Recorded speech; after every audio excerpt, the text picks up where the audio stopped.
Ümumiyyətcə bugünkü mövzumuz Aha, olsun, bizim əlimizdə olan imkanlar. qəşəng. Bizim əlimizdə bu günləri heç kimin görmədiyi nə kimi imkanlar var? Kimlərin məsələn xəyal belə eləyə bilmədiyi və çox çətin gələn o proseslərin, o işlərin əslində necə sadə olduğu. Aha. Yəni mövzu olsun ümumiyyətlə bundan. Bunda dronda nə kimi faydaları var? Mhm. Mən deyərəm ki, əsası elə drondur. Çünki mənə görə bizim o vaxtı bir layihə deməyək, layihə qisminə qədər gedib çata bilmədik. Mhm. Amma çalışırdıq, cəhd eləyirdik ki, elə bir şey olsun Azərbaycanda. Yəni bugünkü məsələn oyun yaratmaq. Mhm. Oyun yaratmağı nə edirlər? Çətin proseslərdən keçirirlər. Video qeydlərini eləyirlər və yaxud da başqa proseslər. İndi hər şirkət, böyük şirkətlər var. Onlar hamısı öz bildiyi üsullarla eləyir.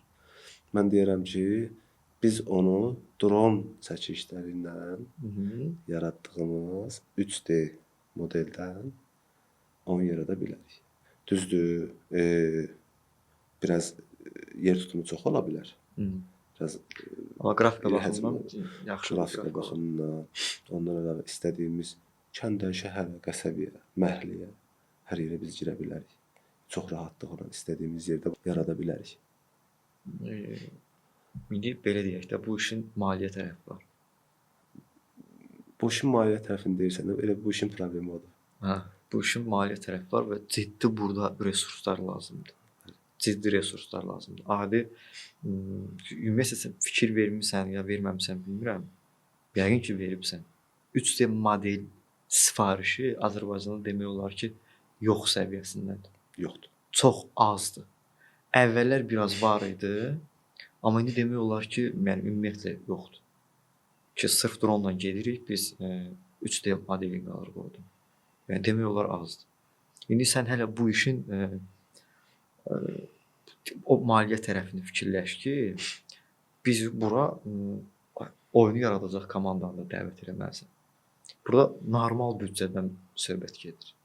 Çox normal. Yəni Amma təbii ləzzətli, yəni çox möhtəşəm bir proyekt alınır. büdcə baxımından haqlısan o məsələni. Amma belə deyim, o məsələ məni maraqlandırmır. Məni maraqlandıran tək məsələ var ki, o da dronun bugünkü eləyə biləcəyi imkanlardır.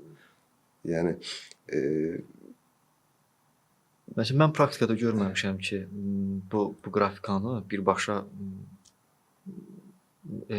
inteqrasiya eləsinlər oyunla bir yerdə. Amma ideya olaraq məncə fikirləşmək olar mı? əslində çox sadədir.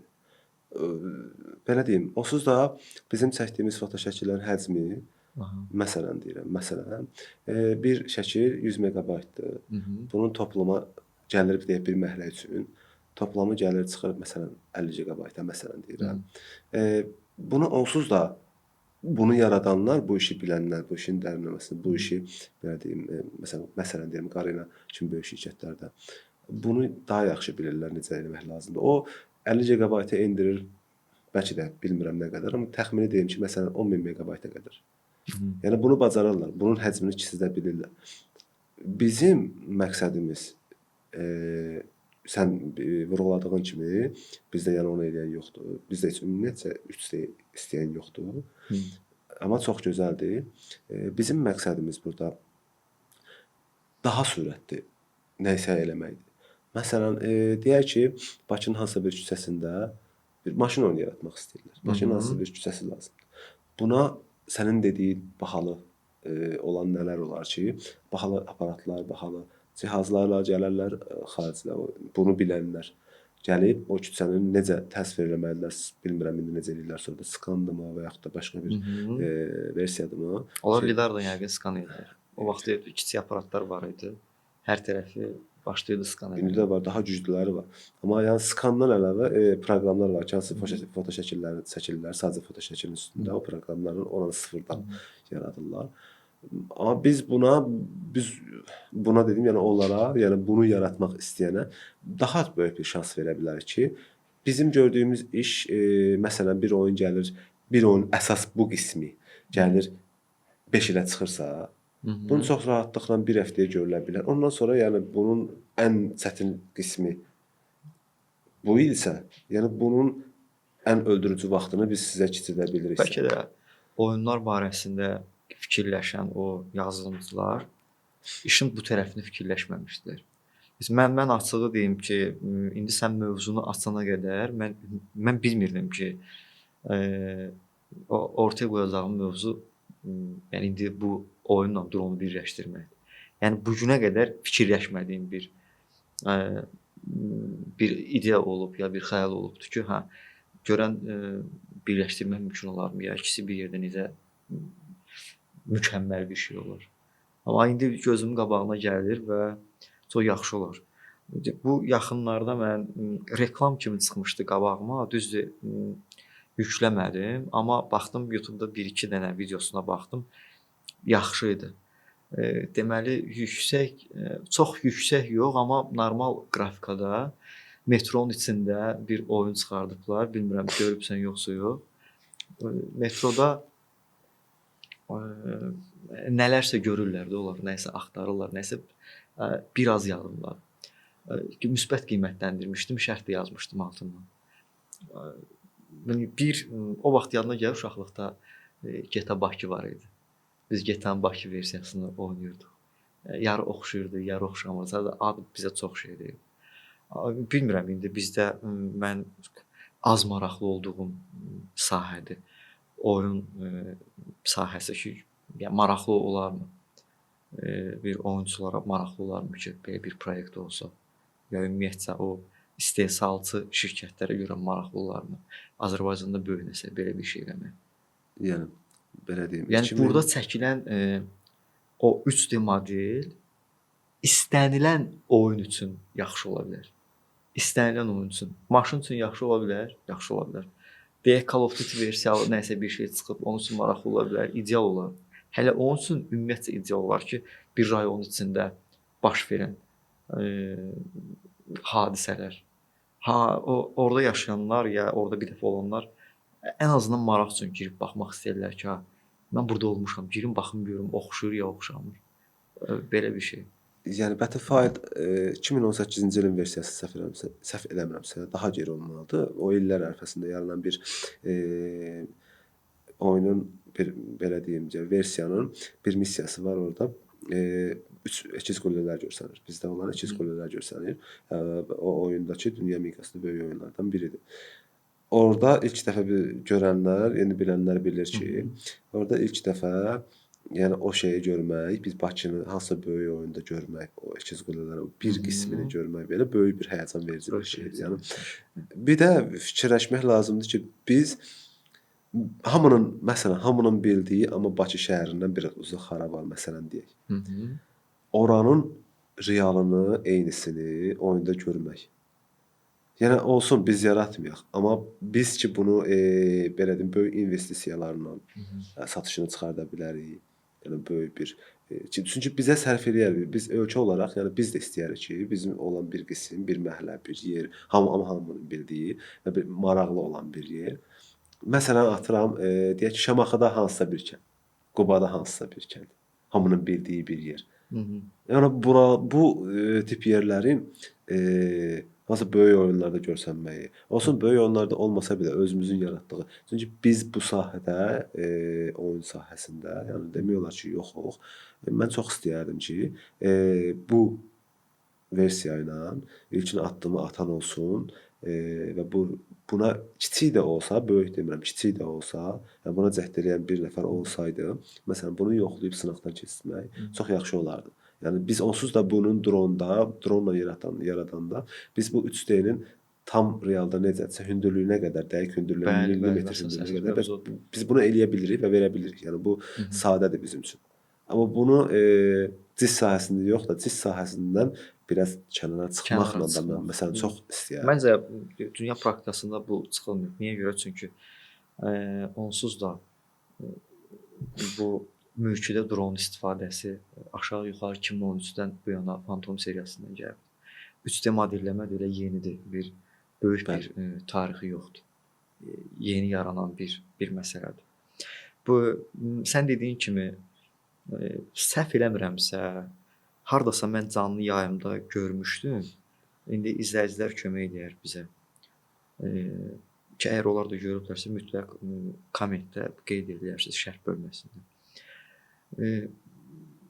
Deyəsən simulyasiya oyunu idi. Tır mı sürürdü, ya avtobus mu sürürdü? Bəzi şəhərlər var idi, səhv eləmirəmsə, girəcəyini sanki yaratmışdılar. Və bir yoldan gedirsən, nəm tır sürür də, bu adam uzaq yol ya avtobus sürürdü, ya nəsə bax belə bir maşınla bağlı olan bir oyun idi. Bəlkə də mən səhv xatırlayıram. Deyəsən elə bir şey görmüşdüm. Hansısa bəlli bir rayonların girəcəklərini ora yerləşdirmişdilər. Yəqin ki, səhv xatırlamıram. Elə bir şey gördüyüm yadıma gəlir. Onu elə xatırlayıram. Amma ki bu mövzu dərindən işlənsə mən elə fikirləşirəm ki, həm ölkənin daxilindəki turizm potensialı, həm də ki bu oyunu xarici bazara çıxardı, xaricdən bura yaxşı turist cəlb etmək mümkün olar. Mən bilmirəm, mən xatırlamağa çalışıram, sən danışırsan bunları. Xatırlamağa çalışıram, görən dünya praktikasında bu və yaxud da ki buna bənzər nəsə varmı? Var.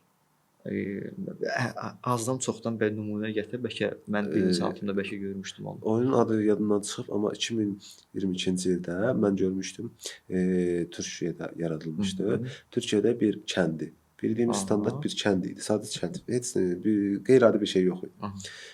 Bir kəndi çəkmişdilər və onun o vaxt yaratdıqları bir modeldən oyuna daxil eləməmişdən öncə. Yəni modelə baxanda belə o oyunun ab-havası gəlir.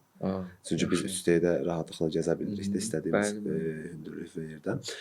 Orada o ab-havası var idi və oradan o olan bir kiçik bir yerdən oyun yaradılmışdı. İndi onun ətraflı detallarını bilmirəm. Ancaq yəni o məndə o vaxtı bu 3D, sən dediyin kimi yeni başladığı üçün, yəni bu da çox güman ki, onun üstündə cisə nə kimi xeyirləri varmı, ya yoxmu deyib onu oyunda istifadə etdikləri üçün o zamanlar yeni başlayırdı çünki. Onda görmüşdüm və bu həvəs üstündən yola çıxmışdım ki, niyə bizdə olmasın və ya niyə bizdə bizə bunu iri miqyasda eləmək mümkündür. Mən səhv eləmirəmsə, indi o olmamışıq. İndi deyərdik ki, bizim ölkədə yaşayan bəlkə bir 90% gəncin xəyalı da Amerikaya səyahət eləmək, oradakı yaşamla tanış olmaq, oradakı mədəniyyəti görmək, hamısı mənim üçün maraqlıdır. Bilmirəm, qismət olar, bəlkə gedərik, yolumuz olar, nəsə bir yoldan gedər, oradakı mədəniyyətdən tanış olarıq. Orada dediyim kimi biraz oyunlardan biraz uzaqdayam. Əvvəl Vice City var idi, bini bilmirəm var yoxsa yox, amma bilirəm ki GTA-da var, hansı şəhər idi, sən xatırlatsan mən daha yaxşı bilirəm ki, orada bir şəhər var idi ki, o şəhərin elə bir 3D modelinə, amma bilmirəm bunu drone-la mı inteqrasiya eləmişlər, necə eləmişlərsə də bu dəqiqə həmin o versiyada o şəhərin içində gəzmək mümkündür. Hətta deyəsən Avropa ölkələrindən bir gənc idi, o oyunu o qədər çox oynamışdı ki, o hər küçənin yerini bilirdi. O birinci səfər həmin o şəhərə səyahət edəndə o maşınla istədiyi yerə girib çıxa bilirdi. Yəni indiki real xırdalıqla ekranı qoy qırağa, oyunu qoy qırağa. Orada səhv eləmirəmsə də elə bir detal var idi. Dediyim kimi GTA-da deyəsən səhv eləmirəmsə elə bir şey yaşanmışdı. Bu haqda bir qısa bir videoda yayımlanmışdı. Həmin o şəhərdə olan, o şəhərə səyahət edən o gənc oğlan. Ümumiyyətlə hansı şəhər idi o? Las Vegas idi, səhv eləmirəmsə. Las Vegas onsuz da Vice-in əfsanəsidir, orada çəkildi. Hə, indi daha detallikdən gedir məsələ. İndiki oynamamışam, amma mütləq yoxlayaq bir gün. Ki baxaq, bəlkə də o ideya elə bir ki, bəlkə kömək elədi. Ya onlar ümumiyyətlə mən maraqlanmışam. Onların bu işləmə prinsipləri təmiz fərqlidir. Təmiz tamamilə başqa bir aparatlar, cihazlar, onların skanlardan əlavə belə cihazları var. Bunlar şəhərləri necə oxuyurlar və götürürlər və onun üstündə işləyirlər. Bu tamam fərqli bir metodla işləyirlər. Hı -hı. Yəni bunu drona biz dediyimiz versiyaya heç yaxın belə deyil. Hı. Sadəcə bir oyun yaratıb, məsələn, rəqəm yadımdan çıxır, Metro 2033-dür və yaxud da Metro 2053-dür, səhv eləmirəmsə, indi bilənlər bilir ki, bir oyun var idi, əfsanə idi. Bu Rusiyada olan versiya idi. Metronun içində yaşayırdın və yaxud da şəhərləri. İndi qorxulu bir oyun idi. O vaxtı çox məşhur olmuşdu. Burada oradakı metrolar oyuna bax və metrolara bax realda necədirsə eynisini oyuna köçürtmüşdülər. Təbii ki də burada drona istifadə eləməmişdilər. Burada öz cihazları olduqları üçün öz cihazlarla bizdə də var o cihazlar. Bizdə də o işlər görən cihazlar var ki, daxili skan cihazları var ki, bizim bir layihəmiz də vardı onunla bağlı. Lekan qəşəng cihazlar var. Bəli. Biz layihəmiz vardı onunla bağlı. İndi o başqa günün mövzusu olar. Biz çox rahatlıqla eyni anda dronla, məsələn deyirəm ki, bir binanın 3D modelini tamamilə çıxardı və onun içini də eyni ilə nöqtə qədər yer qalmayacaq şəkildə yaradıb, birləşdirib təqdim edə bilirdik. Yəni bunları eləyə bilirik. Həm daxil olsun, həm xarici olsun. Yəni bizdə onların yetərincə avadanlıqlar və istifadəyə yararlı nə lazımdırsa var. Sizin mənim demək istədiyim mövzu odur ki, yəni bunu niyə eləyən yoxdur ki, ümumiyyətlə Azərbaycanda eləyən yoxdur. Olsa belə bu versiya ilə, yəni ilk dediyin kimi bizdə 3D-ni tələbat yoxdur. 3D tələbat yoxdur. Hansı ki, indi başqa günün mövzuları olar. 3D ilə nələr eləmək olar? Mən hələ oyun üstündən yola çıxıram ki, 3D ilə biz nələr eləyə bilərik? Gəl onda biz belə bir şey eləyək. Bizim öz işlədiyimiz 3D modeldən orada görüntü ilə necə oynadığımız, sağına, soluna keçdiyimiz görüntülərdən biz indi verək. Deyək ki, o oyun yaradanlar ya o oyun işindən məşğul olanlar da görsünlər və beyinlərində tamam fərqli bir ideya olacaqlansın.